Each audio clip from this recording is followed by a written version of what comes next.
眼前这件璀璨精美的单于鹰顶金冠原物，便是内蒙古博物院的珍贵藏品。我们在这家博物馆里还能看到华丽的辽代木棺，它在黑神话悟空里充当过宝箱。在远古展厅里还能看到全长26米的巨型恐龙骨架。除了观看这些藏品之外，我们还能在内蒙古博物院了解到内蒙古不同地区的气候以及不同的风景。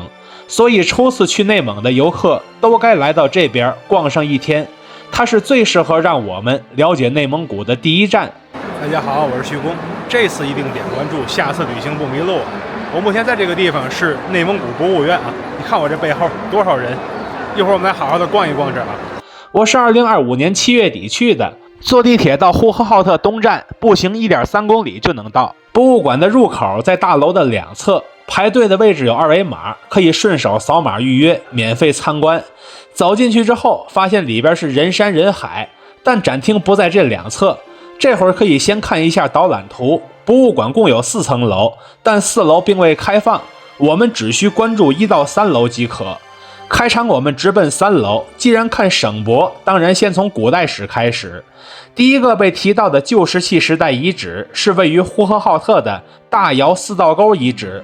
这边所展示的石器大都是敲打出来的石片，而位于锡林郭勒盟的金斯泰遗址则属于介于新旧石器之间的细石器时代，这边的石器则是介于打制石器和磨制石器中间的石器，这就是细石器。然后我们进入新石器时代，率先介绍的是兴隆洼文化，它的名字来自兴隆洼遗址。这个阶段已经发展出了精美的玉器，还有一尊打磨过的石质女神像，这在其他文化中并不常见。后面那些光滑的打磨石器以及陶罐子都是新石器时代的常见物品。此外，现场还复原了兴隆洼文化的首领墓葬，殉葬品只有2头猪以及几件器物，这规格并不奢华。看来这个阶段的部落首领生活水平并没高到哪儿去，别说和后世的帝王比，就是比起尧舜禹时代也是大大的不如。下一件是内蒙古赤峰出土的神兽纹灰陶尊，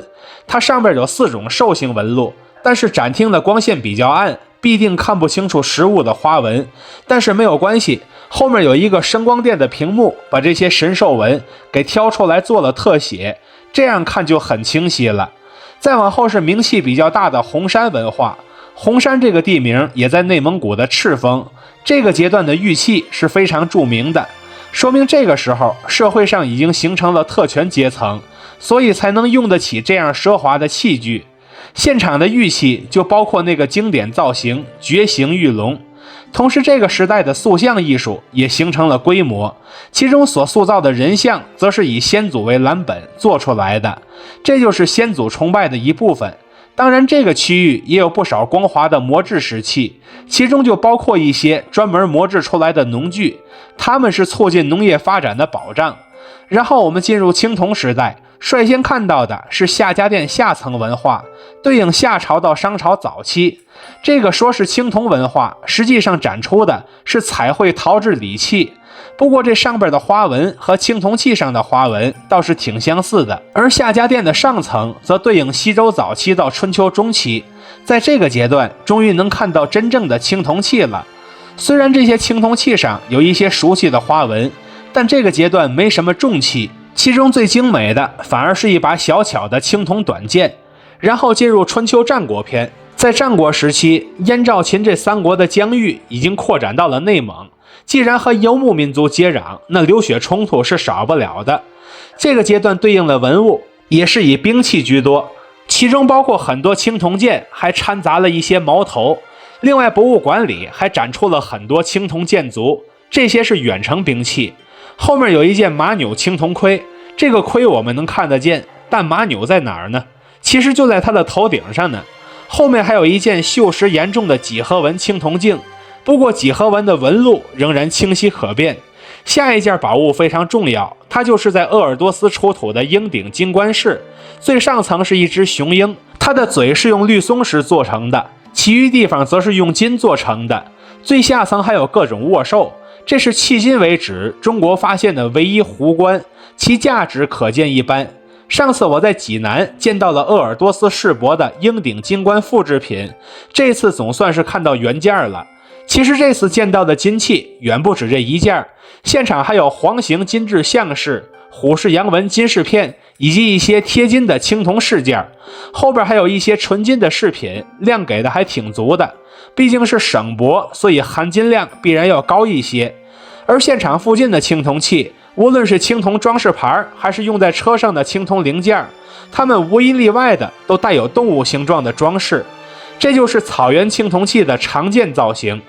现在我们进入战国篇，我们刚才说过，秦赵燕三国的疆域都扩展到了内蒙古，并设置了对应的郡县，其中的某些地名，比如代县，就一直用到了今天。这个阶段对应的文物叫做扑首衔环耳青铜壶，理论上两侧的耳该用扑首衔环的造型，实际上这个造型并没有做得很明显，几乎是看不出来的，不如直接看它的5层花纹。其中的第2层是舞蹈者的造型，其余则是以盘螭纹为主的龙形、兽形纹。至此，我们就看完了古代史第1展厅。现在我们准备奔向古代史2展厅，进入秦汉时期。开头位置没怎么介绍历史，所以直奔文物。我们能看到秦代的青铜梁，它就是度量衡里的那个梁。此外还有秦代的铁拳，它是规范度量衡的大铁砝码，经它认证的度量衡才有效。权力中的那个权字就是从他身上来的。后面还有秦代的货币，也就是秦半两钱。以前我没仔细看，这次切近了一看，发现上面有半两这2个字，怪不得半两钱这名字能被叫响。后面展示了西汉在内蒙设置的郡县，其中张掖、定襄这些名字现在仍然在用，只不过不在内蒙罢了。另外在西汉时期有大量内地人移民到此，他们把中原的那些器物也给带过来了，所以这个阶段对应的文物包括不少画风简洁的汉代青铜器，其中包括一件青铜博山炉。看来中原人寻仙求仙的想法也被传递到边境地带了。另外还有一个龙首青铜灶，这在汉墓中是不多见的，一般都是陶灶居多。这件青铜灶棱角分明，锈蚀的不是很严重，这个保存水平可以说是难能可贵。如果我们绕到青铜灶的正面，就能看到大嘴张开的龙首，这个造型在过往的旅途中也是不多见的。再往后是嵌碑鹿形青铜阵，阵是席地而坐时用来压席子的小重物，这2件没有用传统的龟形，而是用了青铜鹿的造型，还镶嵌了一个保罗类的贝壳，造型相对来说比较有新意。后面所见的陶器和中原汉墓中出土的陶器也没多大区别，其中比较抢眼的是一件黄釉陶尊，它已经初步拥有了瓷器的外观，盖子是海上仙山博山的造型，腹部的浮雕则是翩翩起舞的仙人。后一组重要文物是一批在阿拉善出土的汉代木牍。古代写文字的简牍中，简一般都是竹材质的，但牍一般都是木材质的。汉代在秦长城的基础上又额外修建起了新的长城，来确保边境稳定，这有效地促进了边境的农业以及经济的发展。对应的文物是汉代的铁犁铧，铧就是安装在犁上的铁头，用它犁地效率更高。同时这边还出土了木马车，说明墓主的地位高，经济好，无论生前还是死后都需要配备代步的马车，甚至还出土了5铢钱逃犯，证明这边还有铸钱的业务，有经济需求才有这样的业务。仔细看逃犯上面有明显的5铢2个字，与之共同出土的是一些汉代的金饼，这就是当时的大额支付货币。后面是包头出土的东汉建宁3年残碑，现场陈设的展品是3件残碑中最大的那一块。建宁是汉灵帝的年号，那么这块碑的对应年代已经是东汉末年了。它所用的书法则是在东汉碑刻中逐渐成熟的隶书。再往后进入了民族融合篇，这边说的其实还是汉朝。在西汉时期，汉朝与匈奴之间战战和合，努力融合了不少次。后来匈奴分成了南北两边，南匈奴开始依靠汉朝。汉末三国时，有个叫乌桓的部落不老实，然后曹操的大将张辽去给他们的单于上了一课，从此这边就老实了。后面复原的是呼和浩特和林格尔县所出土的东汉砖石壁画墓，这边所描绘的是东汉时期上层人的生活，内有250多条文字榜题来描述具体的壁画主题。那么我们能看到多少文字呢？首先脚下的砖写的是子孙繁昌，富乐未央，这汉味实在是太冲了。壁画中某座汉代建筑下有呼桓校尉莫服谷仓这一排文字，后一组文字磨损比较严重，但能认出繁字和令字来。再下一处写着繁阳县仓，那么刚才那个繁字对应的地名想来也是繁阳。另一处题记写的是人物，能辨认出来的字迹包括上郡蜀国都尉，这是汉代为加强边境治理而设置的职官。看完东汉壁画墓之后，下个篇章就是昭君出塞了，这说的是王昭君和亲匈奴单于的往事。对应的文物包括单于天将瓦当以及四夷宾服瓦当，结合这段历史看这些瓦当实在是太应景了。而元代的狩猎图岩画不知道为什么给塞到这个区域里了，可能是为了契合游牧民族主题。这是在阿拉善出土的一块石碑，上面几乎看不到猎人的形象，几乎满屏都是各种猎物。再往后是丝绸之路篇，这里的重点是草原丝绸之路，这是一条经过内蒙古一路抵达西亚和欧洲的漫长道路。丝绸之路的贸易品当然不止丝绸，还有很多其他的精美物品。我们能在现场看到大量精美的金饰品，其中就包括桂冠形状的镶宝石金冠饰，此外还包括青铜来通杯。这些物件拥有明显的西方风格，这便是东西方工艺在丝绸之路形成交融的具象化体现。后面有一颗金印，叫做晋鲜卑归义侯金印，这是鲜卑首领在归附西晋之后得到的封号。不过在八王之乱以后，鲜卑人就不满足只当一个侯了。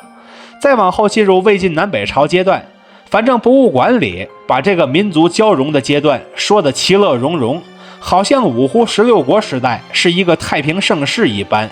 这个阶段对应的文物是鹿角金步摇饰，步摇本是汉家女子的饰品，但它在内蒙一地演化成了鹿头的样子，而且鹿角的每个枝杈上还各挂着一个金叶子，这便是不同文化交融的痕迹。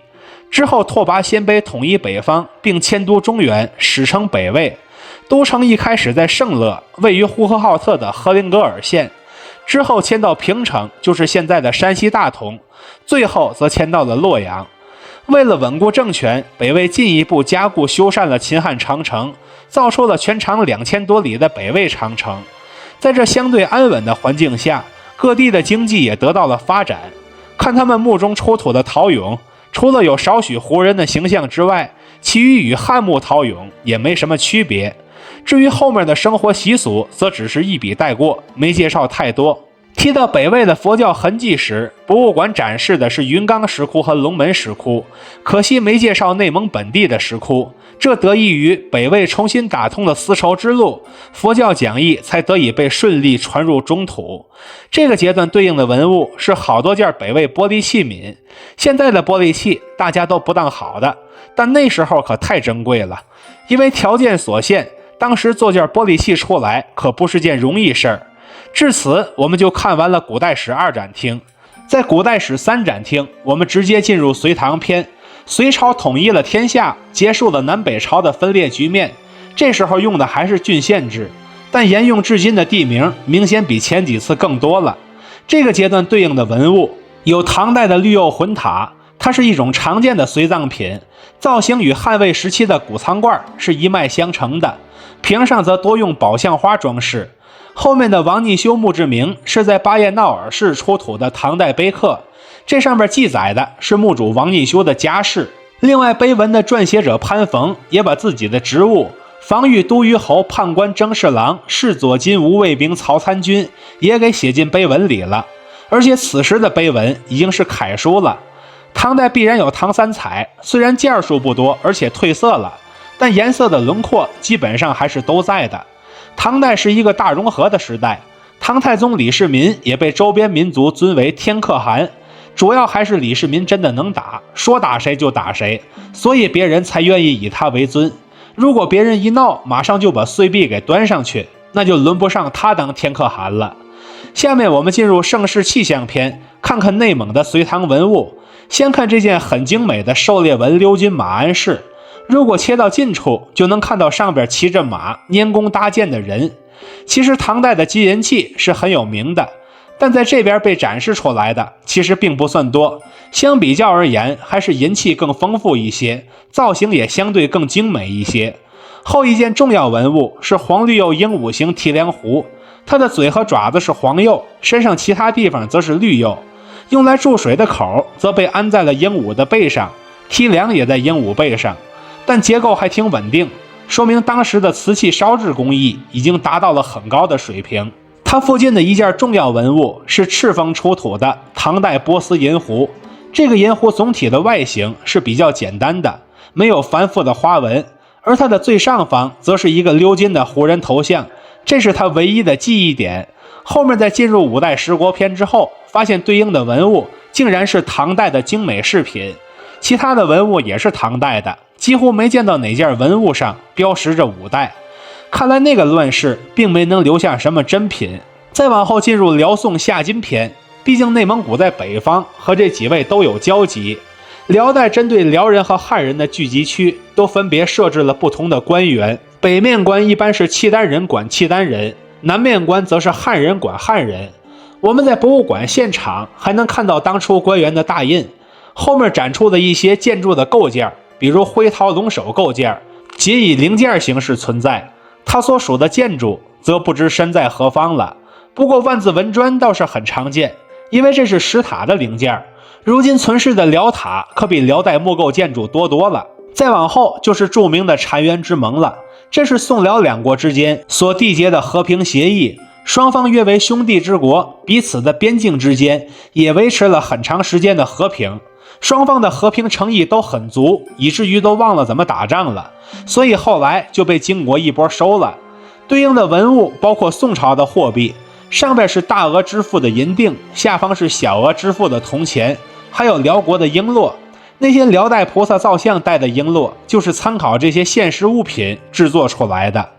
后几件都是重要文物，其中包括通辽出土的玻璃杯，这是一件辽代文物，颜色为淡蓝色，造型颇为优雅，而且它还是一个高足杯，很像现在的葡萄酒杯。后一件是八角形三彩玺，它属于是辽三彩瓷器，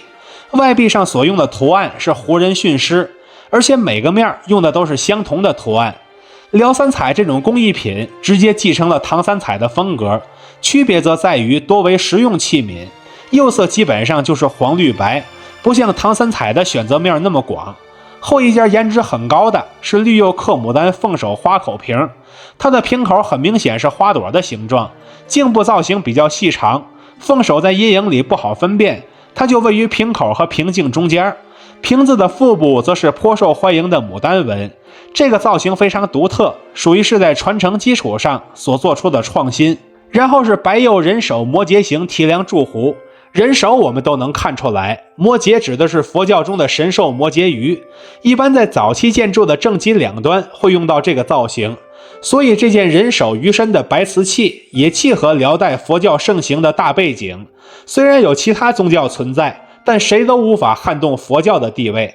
现在我们准备进入西夏篇，虽然西夏在课本上的存在感不高，但他们也有精美的金饰，此外还有金碗之类的奢侈日用品。另外现场还对西夏文做了一些展示，其中的西夏文佛经吉祥变质口和本序就曾在游戏黑神话悟空里出现过。内蒙古博物馆中的黑神话悟空元素远不止于此，后面还有游戏中出现过的宝箱呢。它在现实中是出土于通辽的辽代彩绘木棺以及棺座，可惜现场的互动屏只给观众拆零件，但并未解析木棺本身的艺术特色。如果我们把视线往下移动，就能发现它的棺座是须弥座的造型，棺材的两个侧面各挂着3个铺手衔环，上方则各挂一大排铃铛，正面的花纹看着则像是缠枝牡丹。再往后是一组金器和鎏金器，其中花纹精美的辽代铜铎就是一件鎏金器，后面的黄金覆面就是一件金器，它是陈国公主与驸马墓的藏品。这个墓里还出土了大量蝉形琥珀，这种以自然生物为造型的饰品，明显继承了古老时代的自然崇拜理念。附近有一件比较特殊的文物，叫做银丝网络，这是辽代契丹贵族常用的一种葬具，就是把金属丝做成网络，包裹逝者躯体，和刚才的黄金覆面配套使用。一般来说，像公主驸马这样的级别可以用银丝网络，但普通贵族就要降为铜丝网络了。最后我们进入金代篇，博物馆给金代的篇幅很少，其中不少的篇幅都分配给金代长城了。这是一条独立于前朝长城的壕沟，对应的金代文物是一些个铜镜，它这个造型比之唐代铜镜差别不大，其图案画风愈发写实，同时也愈发呆板了。后面的一组大钱是金代的压胜钱，这不是用来花的钱，而是祈福的钱，这就是压岁钱的前身。至此我们就看完了古代史3展厅，现在我们进入古代史4展厅，该到元明清了。这个展厅内容少，很快就能看完。我们先来看元代，创立元王朝的蒙古原本是世伪诸部落之一，后来出了能人成吉思汗，把部落做大做强了，不仅灭了西夏、金和南宋，还打出了巨大的疆域来。为了更好地治理国家，元代用行省制替代了郡县制，这种制度就是现在行政体制的前身，其中很多省的名字我们直到今天仍然还在用呢。这个阶段对应的文物是一套铁火盆和铁烤架，当时的蒙古骑兵要在马上征战，带个便携烧烤设备也是很合理的。附近还有一组铁蒺藜，无论怎么放，总有一个尖朝上，专伤人脚马脚。再往后能看到一座古建筑模型，这是对元上都宫廷建筑大安阁的复原作品。据说原版的建筑是用大理石建造的，如今建筑不在了，只剩下建筑的基址了。后面的元代五子登科画像石也是在锡林郭勒盟出土的文物，这件画像石的造型非常富有生活气息，它代表了人们对功名的向往，连北方的草原地区也不例外。下面是一件元代的石碑首，上面有15个大篆字，写的是黄元赤赐大司徒云轩长老寿功之碑，想必是当时的朝廷赐给某位老臣的荣誉。此外还有很多华丽的瓷器，我们选一件最繁复的细看一下，它就是元代的3彩镂工浮雕龙纹熏炉，它的正面和平耳都用了龙纹浮雕，上面的釉色则是黄釉。除了这处龙纹之外，文物还有很多的花朵浮雕，这些花朵看起来更像是向日葵，比传统的宝相花生动得多。后面提到，在元代，马可波罗还曾来到中国，并在元大都觐见过忽必烈。那么这个阶段要出现的绝不可能是马可波罗自己，而是要讲他走过的丝绸之路以及文化交流了。对应的文物是阿拉伯文铁换方，这是一种数学类玩具，横竖6个格和对角线的数字加在一起的结果全都是一样的。元朝国师八思巴创立的文字叫做八思巴字，但文字使用的场合不多，现场给的文物是写着汉字的铜镜，并没给展示八思巴文铜钱。这个时代出土的佛教法器，乍一看感觉有很浓郁的藏传佛教风格，因为元代朝廷对藏传佛教确实很是推崇，甚至将它提升成为了国教。而现实中的全真教则大大方方地接纳了元朝的册封，和金庸小说里抵抗蒙古的全真教是全然不同的。而金庸笔下的金轮法王，其现实原型之一就是前面提到的八思巴。现在我们进入明代，在元朝灭亡后，很多蒙古人逃回了草原，他们形成了6万户，说白了就是6股大的割据势力。后来内战打掉一个，变成5万户了，这就是清代蒙旗的前身。明朝也在边境设立卫所，一来治理边境，二来安顿来投奔的蒙古人。当然了，增建长城也是必不可少的。现在的内蒙古还保存了很多明长城的遗迹，对应时代的文物是一套镂雕铜鎏金马具，连马灯都做得细节满满。隆庆5年，蒙古汗俺答投降明朝，边境进入和平贸易阶段，史称隆庆封贡。在此之后，俺答汗建起了一座规划城，各族人民在城里共同生活。在俺答汗去世之后，他的遗孀3娘子维持了他与明代友好的政策，他们夫妻2人也被写进了历史课本里。下面我们进入清朝，此时的蒙古部落已经陆续归附满清了。内蒙古这个名字就是在清代定下来的。为了分化原有的部落，清朝采用了蒙旗制度，蒙是管理人的组织，旗是给人的封地，这是把原有的人和地给重组了一遍。此外，满蒙之间是有频繁联姻举动的，这也是稳固政权的做法。对应这个时代的文物是一件清代凤纹宝鹿盒，我们在盒子的正面能看到精巧的凤纹，它在故宫有个同款，用来放置帝后的宝印。内蒙这件虽未言明，但它所盛放的必然也不会是普通的物件。还有一件浮雕彩绘龙纹鹿角扶手扎萨克宝座，满清贵族很爱坐鹿角椅，不过这把椅子明显比普通鹿角椅珍贵得多，这是给扎萨克用的。清朝在蒙古地区设立的军政管理大员就叫做扎萨克，一般是由蒙古王公贵族担任。在这个阶段，工农商业也各有发展。我们能在博物馆里看到很多老照片，其中昭庙的门口甚至聚集起了商业区，因为这里人流密集，有足够的消费者。另外，在雍正年间，这边还建起了一座五塔寺，实物长这样，改天另出视频，欢迎关注期待一下。最后是走西口大迁徙，这本该是个重头戏，可惜现场给的篇幅不多。至此，我们就彻底看完了内蒙古的古代史。现在3楼还剩一个长城主题展厅没看，我们把它看完。先从第一部分长城驻北疆开始。最早的长城是战国长城，是秦燕赵3家分别建造的。秦国可以固守崤函之固，但燕赵这样的4战之地要考虑的就多了。后来秦国把3家长城连到一起，就是秦长城。汉代在秦长城的基础上又延长了阳山长城，形成了汉长城。附近放长城纪录片的地方还挺火爆，有好多人坐在地上看。再往后就是辽金长城了，其中的金代长城是比较特殊的存在，它是壕沟的形状。如果事先没做了解，就遇到这样的长城，怕是好多人都认不出来它是啥。然后就是明长城了，因为明代有防御的刚需，而且距离现在比较近，所以留存下来的遗迹会比较多。这些大都是夯土长城，和我们平时看到的砖长城是不一样的。下面进入第二部分，军阵成朔方。北魏时期有六镇戍北，后来因为待遇恶劣，六镇反了北魏，最后让尔朱荣捡了个便宜，那就是后话了。唐代军阵中的3座受降城名气很大，边塞诗中便有受降城外月如霜之句。此外，在阿拉善还另有一座戍边的大同城。西夏的军事防御体系叫做军司，这是军政农一体的组织，所以经济水平会高一些。看现场文物的质量就能看出来，其中还包括一组精巧的金饰品，这可不是一般的军阵所能拥有的东西。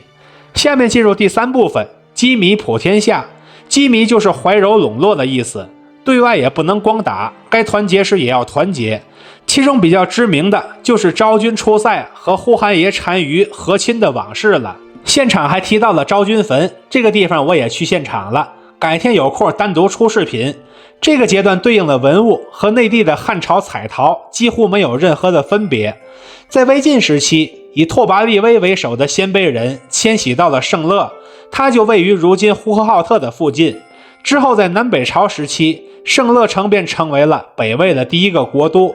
之后唐代出了天可汗，周边更是万众归唐，那是个了不起的辉煌时代。之后直接跳到了清代，那会儿更是满蒙一家，把怀柔政策用到了极致。最后一部分是河山赋文化，后人口中的长城已经不只是长城本身了。记得那2句歌词吗？把我们的血肉铸成我们新的长城，那便是拥有2000多年历史的长城留给每一个中国人的记忆。至此，我们就看完了这个展厅。现在我们下到2楼，来到解放之路展厅，这边讲的是内蒙古的近代史。在清朝末年，列强逐渐侵入内蒙古，其中的俄国正是侵占内外蒙古的急先锋。在日俄战争之后，内蒙古东部的部分地区则被日本所占领。在民国时期，袁世凯签订的21条仍然保留了日本在内蒙的多项特权。而在918事变之后，内蒙古东部则彻底落入了日本人之手。在党的领导下，当地人民奋起反抗，其中提到了一位重要的灵魂人物沃兰夫，他在抗战和解放战争中做出了很多贡献。现场还对大青山抗日根据地的场景做了重要的复原。大青山就位于呼和浩特下辖的武川县，如今根据地的旧址已经是一处红色景区了。到了解放战争期间，当地武装奋起反抗国民党的军队，所以早先内蒙古的军队叫做人民自卫军，转入战略进攻之后就改称为内蒙古人民解放军，最终成为内蒙古军区。之后便是新中国成立的那一刻，这个展厅的内容也在此处戛然而止了。然后我们来到飞天神舟展厅，要知道内蒙古在中国航天史上也扮演了重要的角色。上世纪50年代，钱学森院士被任命为国防五院院长，以为国防航空事业奠基。当时的导弹靶场被选在了阿拉善的保日乌拉草场，为了支援国家建设，当地牧民让出了这片好地，甚至连祈福的地址都因此换了3次。没过多久，这座基地便被建造起来了，那便是创造了很多个中国第一的东方航天城。如今这边已经被开发成景区了，我们也能在那里了解到很多无名英雄的往事。我们还能在墙上看到航天元勋们的照片和身份，其中的氢弹之父于敏是我们天津芦台人，小学中学都是在天津念的。下面我们进入飞天序幕篇，这边讲的不是一般的航空，而是载人航空。在上世纪90年代，专家又在内蒙多地考察，最终在额济纳旗选定了新的着陆场，之后直接跳到神舟6号、神舟7号了，并没有给搭载杨利伟上天的神舟5号单独挑出来说，只是后面的载人航空历史中给了他一个镜头。如果想要了解具体的航天员，就从附近的大屏幕上直接翻看就好了。现在我们准备去空间站核心舱的1:1复制模型里去逛一逛。我们发现这边的睡眠区很窄，翻身几乎都翻不动，但有个观景的窗户，这里边还有个太空马桶，它甚至比飞机马桶还要小。舱内配备水循环系统，可以将水循环利用的效率提升到 99%。现场展示的太空食品只包括一些压缩饼干状物体，相信这不是全部。如果像叶光富一样在空间站一待1年多，不能只吃这一样吧。另外，太空舱里还有简易的锻炼机，这是维持航天员身体素质的必备设施。附近还有垃圾压缩机，这可以节省舱内空间，说明空间站的核心舱是寸土寸金的地方，一切都要压缩到极致。至此，我们就看完了这个航天主题展厅。下一个是2楼的亮丽内蒙古展厅，这是一个给游客种草的展厅。我们在这儿发现，内蒙古对外接壤2个邻国，对内接壤8个省份，而且地方很大，注定拥有多种不同的风景。附近一处电子屏幕就展示了内蒙古不同地区的气候特征。可能很多人对内蒙的刻板印象就是一望无际的草原，其实沙漠、湖泊、湿地也是应有尽有的，单单是植被就能分出好多不同的种类来。现场用一些标本展示了内蒙古的植物资源，我们平时常吃的蓝莓也在这里展示了一整株的模样，经常用来做酱的沙葱也展示了它被剁碎前的样子，还有我们平时经常喝的沙棘汁，原来是用这种植物的果实制作出来的。下面是内蒙古的动物资源，这个不是重点，因为普通游客没机会接触它们，所以随便看看，按需了解一下就好。但后边那些能去的地方，游客就需要多了解了解。比如这边的森林公园就有很多壮美的场景，草原就更不用说了，它既然能成为内蒙的刻板印象，证明它确实是很能打的。后边还有关于水域的一些介绍，可能很多人不知道，内蒙拥有1000多条河、1000多个湖，水资源是比较丰富的，对应的具体地点则是很多有山有水的湿地景区。最后别忘了沙漠景区，这也是不可忽视的。馆内列举了主要的沙漠，但小型沙漠没有列进来。比如我2018年就和很多朋友一起去了一个乌海的小沙漠，你们能在照片里认出一位熟悉的老朋友吗？最后是环保篇，国家为了保护环境做了很多工作，如今的很多沙漠都被用植物固定起来了，那是一种特殊的风景。至此我们就逛完了这个展厅，然后我们来到内蒙古非遗展厅。因为内蒙地方大，所以非遗很丰富，我们捡几样印象深刻的说一说。在这边我们能看到熟悉的马头琴，这是内蒙常见的乐器。如果走到后面，你还能看到马头琴的制作流程。此外还展示了四胡，因为它有4根琴弦，所以它既叫四胡，也叫4弦琴。为了帮助游客熟悉音色，博物馆现场还给大家预备了可以听的设备。后面我们发现，山西晋剧在内蒙居然也是非遗项目，这是走西口的人带过来捧起来的项目。然后我们来看实物，因为内蒙讲究骑马，所以马具也是非遗产品，甚至这边的马鞭和马灯已经做得酷似奢侈品了。而后面的奶制品模子，这个和中原的月饼模子已经是高度近似了。再往后是乌拉特铜银器，乌拉特翻译成汉语是能工巧匠的意思。这种铜器银器的工艺诞生于明末，它已经有300多年的历史了。后面那件精美的地毯是阿拉善地毯织造工艺的产物，它是用本地羊毛织出了不同的柔韧质感，而且还能保持极好的光泽，畅销于内外各地。然后进入敖包祭祀篇，敖包是多见于蒙古高原的路标，之后逐渐演化为祭祀场所。如今的敖包祭祀也保留了一段相对完整的流程。最后讲的是蒙古医药，这个我们在电视台里都看过百年老猛药的广告，所以有一些初步的了解，这并不是一个陌生的概念。至此我们就看完了内蒙古非遗展厅，然后我们来到远古世界展厅，这里边可是非常有货的。它和其他的自然博物馆一样，也是从生命的诞生开始介绍的。最早的生命诞生于38亿年前的海洋，在5亿年前生命有一波大增长，这就是寒武纪生命大爆发。现场的生物化石对应的就是这个时期，其中有相当一部分都是在内蒙古本地出土的。后来很多生物登上陆地，博物馆现场还复原了爬行动物登上陆地的场景，但对应的化石却只是一些植物化石，而最早的陆地动物化石也只是侏罗纪的化石而已。此外还有很多动物一路飞到了天上，对应的生物化石包括翼龙的化石。此外还有早期的鸟类化石，现在一般认为鸟类就是恐龙的后裔。此外还展出了鹦鹉嘴龙的化石，有专家认为鹦鹉嘴龙的状态恰好介于鸟类和恐龙之间。后面进入了恐龙篇，开场展示的就是查干诺尔龙，那些巨大的腕龙就是它的亲戚。它的单节脊椎化石就已经非常巨大了，它的牙齿化石看起来也是非常的大号。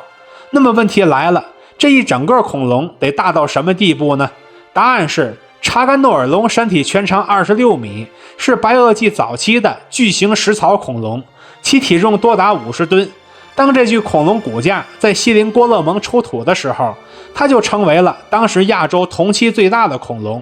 不过后来被一些新出土的恐龙给超过去了。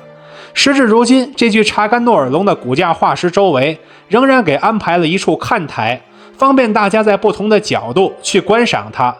其他的恐龙骨架化石中，美长二连龙很让人印象深刻，因为它出土于2连浩特附近，所以得了这名字。不过我更喜欢3连多一些。而现场比较大号的食肉恐龙则是早白垩纪出土的戈壁原巴克龙，这也是从阿拉善出土的食肉恐龙骨架化石。恐龙时代之后是哺乳动物的时代，现场有诺氏古灵齿象的化石，它的臼齿在用一段时间之后会磨损成为菱形，所以得了这个名字。矮一些的是披毛犀化石，它生前长着厚毛皮和脂肪层，可以对抗第4纪冰期的寒冷气候，但它在1万年前灭绝了，推测是被智人给吃没了。最后的小篇章是人类的起源和演化。根据如今的主流说法，中国人乃至于东亚人都起源于非洲的智人，但历经发展后反而在很多方面反超非洲了。至此我们就看完了这个展厅。看完2楼的全部展厅后，我们退回1楼。这层楼只有2个临展厅，其中之一是古希腊之美，这边所展出的文物都是从意大利那不勒斯国家考古博物馆调取过来的。古希腊的艺术作品和神话是息息相关的，我们挑几件了解一二。先看这件佩斯图姆城雅典娜神庙模型，后世人们修缮神庙的时候就是按照这个模型来做的。这座建筑兼用了艾奥尼亚式柱和多利斯式柱，是2种柱式结合使用的最早范例之一。如果不了解这些柱式是什么样的，现场还有图解可以参考，其中的艾奥尼亚石柱流传范围非常广，都传到山西云冈石窟去了。下一件是公元前1世纪的文物，群神浮雕像井栏。这屋里的石雕像看这一件就差不多了，其中手持狮子皮和大木棒的是大力士赫拉克勒斯，拿着杖和酒杯的是酒神狄俄尼索斯，只拿着一根蛇棒的是医神阿斯克勒庇俄斯，手里扶着一张琴的是太阳神阿波罗，双持长矛和剑的是战神阿瑞斯，坐在椅子上对着一只鹰玩造型的是众神之王宙斯，手持双蛇杖的便是商业之神赫尔墨斯。后面英雄史诗中的英雄大都有神的血统，这就是中西方文化的差别。西方总是重视血统，中国人就不爱提血统。我跟徐锦江还同姓氏呢，你几时见我吹嘘过这事儿？下一件陶瓶是公元前6世纪的文物，图案中的故事记载，赫拉克勒斯去阿波罗神庙中求神谕，但没成功要来。赫拉克勒斯当时就急了，把神庙中的3足鼎给抢走了。阿波罗也急了，小腹痒的动了兵器了，两人就开始夺鼎。这种故事想必在现实中是不缺原型的。后面陶锥上的图案画的是特修斯杀死米诺牛的故事。米诺牛是个被困在迷宫中的怪物，每年都要童男童女献祭，直到被特修斯杀死才告一段落。关于牛形象的延伸，则可以参考我2025年6月的神武门视频。之后进入城邦文明篇，现场展示了很多来通碑，其中的马头来通碑我是第一次见实物。早期这是祭祀用具，用来盛放牺牲血液，之后就逐渐演化成宴饮专用的酒杯了。马头的鼻孔就是饮用口。此外还展示了城邦守卫所穿戴的护腿，他们所用的这种铠甲能有效格挡掉很多伤害，但现场所展示的兵器倒是不多，仅有几个矛头而已。最后我们进入献祭与葬俗篇，其中让人印象深刻的文物是一件会葬礼告别仪式双耳调酒罐，上边的双耳用了美女的脸作为装饰，瓶子的腹部是一座神庙的造型，它就代表逝者的陵墓，而中间那个人物就是墓主，他手里还拿着剑盾，想来生前地位非凡，说不定还是一位富裕的重步兵。这个展厅我们就看到这里了。1楼的另一个临展厅是明清彩色瓷器展，开场看到的青釉拥有古老的历史，但展厅的主题是明清，所以现场展了很多仿宋代歌谣的瓷器，不仅仿颜色，连开片都一起仿了。当然也有其他类型的，比如清乾隆景德镇窑青釉印花古铜器纹大瓶，它上边的纹路是青铜器上常见的兽面纹，而且是多种不同的兽面纹交替使用的。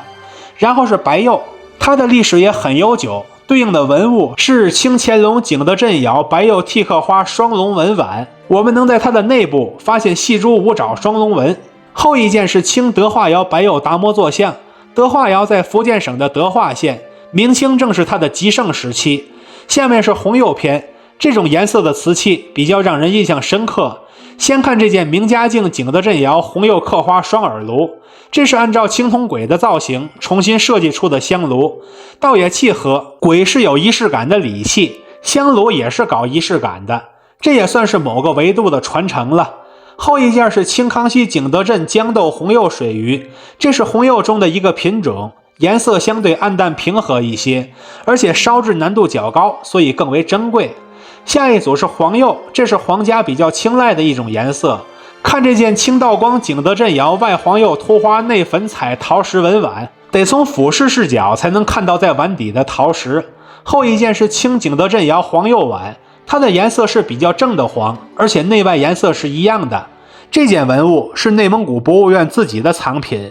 然后是蓝釉，一共有好几个层次的蓝。开头的清康熙天蓝釉水鱼属于是蓝釉中颜色最浅的那一种。后一件清代3口葫芦瓶虽然也归入天蓝釉，但颜色要深了不少。而后面的明成化景德镇窑蓝釉碗颜色比前两者更深，已经蓝得发乌了。最后是其他色釉，我们选几件看看。先看清康熙年间的金釉碗，它的质感极像金碗，其实是烧出来的特效而已。然后是清康熙年间的孔雀利釉花叉，这种颜色介于蓝绿之间，所以也被称为孔雀蓝。后面有一种颜色融合的仿军釉瓶，这种复杂的颜色叫做窑变釉，因为烧完之后的颜色变幻莫测，摸不清规律，人们就把它叫做窑变釉。最后有一种又棕又黄的瓷器，它的名字叫做茶叶末釉，颜色也和茶叶非常相似。至此，我们就彻底逛完了这个展厅。我们在这次旅途中，从内蒙古的远古历史看到了古代史，再到近代史、当代史，并了解到了内蒙在新中国时期的卓越贡献，以及了解到了内蒙复杂的气候、多变的地貌以及丰富的物产。对于初次来内蒙的游客来说，这家博物馆里的见闻可以充当你内蒙古旅游攻略的第一页。想看古城古迹的，就在古代史展厅寻找目标；想看自然风光的，就在亮丽内蒙古展厅寻找目标。之后便是一脚油门奔向你最向往的那个远方，你也将在这段旅途中获得一种前所未有的体验。看到这里的朋友，欢迎点赞、收藏、加关注，和徐工一起读城，一起旅行。